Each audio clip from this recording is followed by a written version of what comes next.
为丈夫和孩子走出隐症，迎来新生命祷告。第61天，创造力恢复。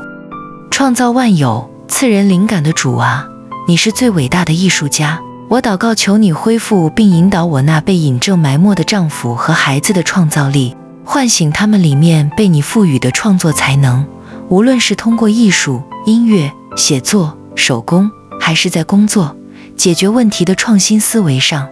愿他们将被释放的精力投入到有建设性、能带来成就感的创造性活动中，并在此过程中深深体会到你创造的奇妙和作为你儿女的尊贵身份，获得来自你的真实满足。奉主名求，阿们。